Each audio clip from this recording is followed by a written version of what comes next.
वजाहदू fee सबीलिल्लाह, अल्लाह जे रस्ते में जिहाद कयो। असां चऊं हलो अमेरिका मुर्दाबाद नारो हणणो आहे, चईसीं कीअं, असांजी हुकूमतुनि सां गॾु असां कीअं मुर्दाबाद नारो हणंदासीं। मौलवी साहब तूं अलाए कीअं पियो हणी मस्जिद में, अमेरिका मुर्दाबाद पियो चई, इज़राइल मुर्दाबाद पियो चई, ऐं इन्हनि जा जेके हामी आहिनि मुर्दाबाद पियो चई, इन अमेरिका ऐं इज़राइल सां जेको ईरान विढ़े पियो उनखे ज़िंदाबाद पियो चई। तूं चई सघींदो भई असां नथा चऊं? साहबा वटि ईअं न हो। अलाह जो जेको हुकुम आहे उन खां पोइ ते हिकु इंच बि न हलबो। महांगाई जो तूफ़ान, जंग हले पई ईरान ऐं इज़राइल जी, असां वटि महांगाई वधंदी पई वञे, हुकुमरान जूं अयाशूं ख़तमु थियनि थियूं, ख़तमु थियनि ई कोन थियूं। ज़िबान असां वारी ते ताला लॻा पिया आहिनि, अलाए केरु पुछण वारो ई न आहे। अबा ख़ामोश रहंदव त मरंदव, कॾहिं पुछंदव? केसि ताईं रहंदव ख़ामोश? कहिड़ी ज़रूरत आहे पेट्रोल महांगे करण जी जॾहिं तव्हांखे ईरान ॾिए पियो, ॿिया ॾियनि पिया, छो नथा वठो? अक़वाम मुत्तहिदा IMF कहिड़ो जंगबंदी कई आहे? इंटरनेशनल दहशतगर्द अमेरिका आहे, इंसानियत जो कातिल अमेरिका ऐं इज़राइल आहे। उन्हनि जी पुष्ट पनाही पिया कयो। असां इन्हनि जी ग़ुलामी न कल्ह क़बूल कई, न अॼु कंदासीं इंशाअल्लाह। तख़्त दार ते सूली ते चढ़ी वियासीं, इहो सौदो सस्तो आहे। छो त ही जेकॾहिं कंध हक़ ख़ातिर कपियो त सवें तयारु थी वेंदा, जेकॾहिं ही कंध झुकियो त पूरो नस्ल ग़ुलाम थी वेंदो, ख़ानदान ग़ुलाम थी वेंदो। असांखे अलाह आज़ाद करे पैदा कयो आहे, ग़ुलामी वारी ज़ंजीर खे असां छॾे ॾिनो। जेको धरतीअ तां दीन तां पंहिंजे मुल्क ऐं मिलत तां विढ़े ऐं जान जो नज़रानो पेश करे ज़िंदह आहे ई उहो।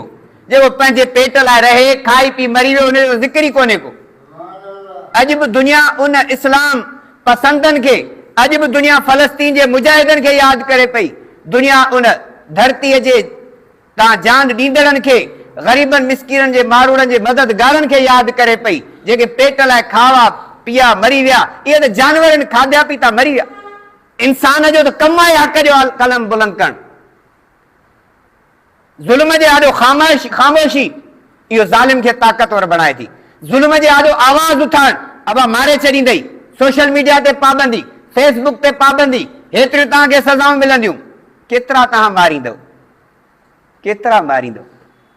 तव्हां जॾहिं क़ाबिल एतिराम हो, तव्हांखे हिन कानून पास करण जी ज़रूरत न हुई, तव्हांखे हिननि सदारती ऑर्डिनेंस पास करण जी ज़रूरत न हुई। हाणे तव्हां गाज़िब ऐं अवाम जे धरतीअ जा कातिल आहियो, ऐं जॾहिं तव्हां मुल्क जा गद्दार आहियो, मुस्लमाननि जा कातिल आहियो, त हाणे तव्हां केतिरा बि बिल पास कयो, कुझु बि न वरंदो।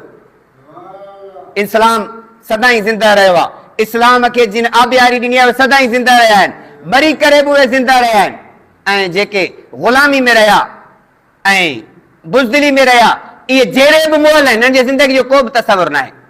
हिन महिल पेट्रोल महांगो, लहण जी जाइ कान्हे का, चढ़ण लाइ लहे थो 5 रुपया त चढ़े थो 100-150 रुपया।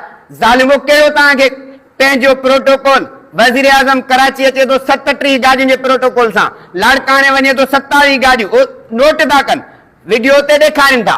इते तव्हांखे ख़बर ई कान्हे। बाक़ी ग़रीब अवाम लाइ तव्हां पंहिंजूं अयाशूं छो नथा ख़तमु कयो? कहिड़ो तव्हांखे लाचार आहे?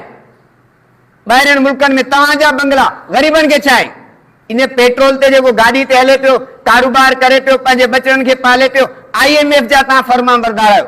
IMF मुस्लमाननि जी दुश्मन आहे।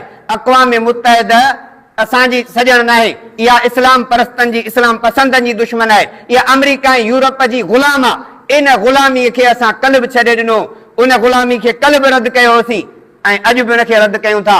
पोइ जे इन हक़ जी पादाश में जान वञे त इहो फ़ख़ुरु आहे।